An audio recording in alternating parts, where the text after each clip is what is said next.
जळगाव जुना जळगाव रस्ता जेव्हा अगोदर शेतकरी जात होते जळगावला तेव्हा हा रस्ता चांगला होता पूर्वीच्या काळी जेव्हा तो बनलेला नव्हता। परंतु आता दोनदा यावर खडीकरण होऊन सुद्धा हा रस्ता अतिशय म्हणजे बिकट परिस्थितीमध्ये आहे। इथे जर ट्रॅक्टर फसलं तर दोन दोन जेसीबी आणावे लागतात। दोन जेसीबी आणल्यानंतर सुद्धा ते निघायला त्रास होतो, तर दोन दोन तीन तीन तास निघत नाही। एवढी वाईट परिस्थिती कुठे आहे तर भाऊंच्या गावामध्येच आहे। भाऊ म्हणतात मोठ्या याच्याने की हे गाव माझं आहे।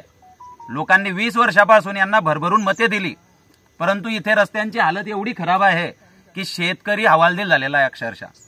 हे शेतकरी सगळे बसलेले आहेत, यांना हा रोजचा त्रास आहे। या भाऊंचा आजच केळीचा माल निघतोय, यांचं ट्रॅक्टर बसलेलं होतं आजच।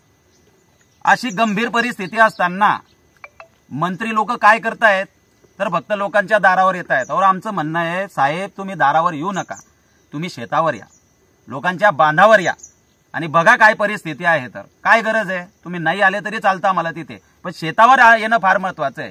शेतकरी आज तुमच्या राज्यामध्ये त्यांचे काय हाल आहेत ते जरा बघा, किती घाण परिस्थिती झालेली आहे।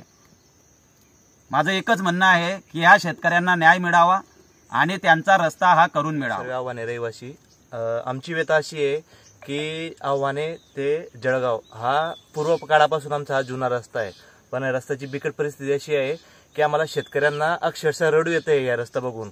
कारण काय असतं, जेव्हा आमची महामाऊली आम्हाला काही उत्पादन देते, आता आमचा हा भाग जो आहे हा केळीचा भाग आहे, केळीच्या भागमध्ये अशा ऐन वेळेस आमची अशी परिस्थिती निर्माण होते जिथं आम्हाला 3,000 रुपये भाव मिळणार आहे, तर शेवटी आम्हाला नाईलाजाला 500 आणि 700 रुपयामध्ये माल विकावा लागतोय, ते पण व्यापाऱ्यांची विनवण्या करून। याचं कारण फक्त की हा रस्ता आमचा पूर्ण निकृष्ट दर्जाचा झालेला आहे। या रस्त्यामुळे आमचे एवढे हाल झालेत। आम्ही 20 वर्षापासून हा रस्त्याचे विटंबन आणि सहन करत आहे। आम्हाला एवढा त्रास होत आहे की आम्हाला अक्षरशः जेव्हा आमचा माल महामाऊली आम्हाला जेव्हा आम्हाला उत्पादन देते ना, तर आमच्या घरातल्या लहान मुलांपासून तर सर्व शेतकऱ्यांपासून तर आमचे सर्व वडील आई वडील सर्व आमचे रडू येतात, कारण आमची परिस्थिती अशी आहे।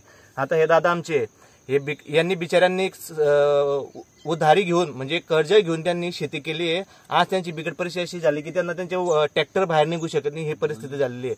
त्यांनी काल रात्रभर 2-2 जेसीबी लावून 3-3 जेसीबी लावून त्यांनी माल काढला, पण माल निघत नाहीये।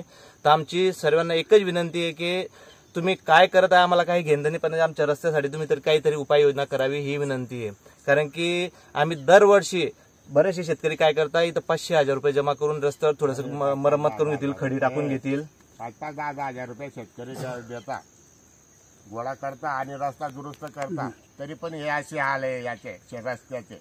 जळगाव ग्रामीण मध्ये जे प्रतिनिधित्व करता बुवा ते सांगता की आम्ही 1000 कोटीनं कामं करता बुवा, मग 1000 कोटीनं कामं केले तर कमीत कमी इथं 10% तरी काम करा बुवा तुम्ही आव्हानामध्ये।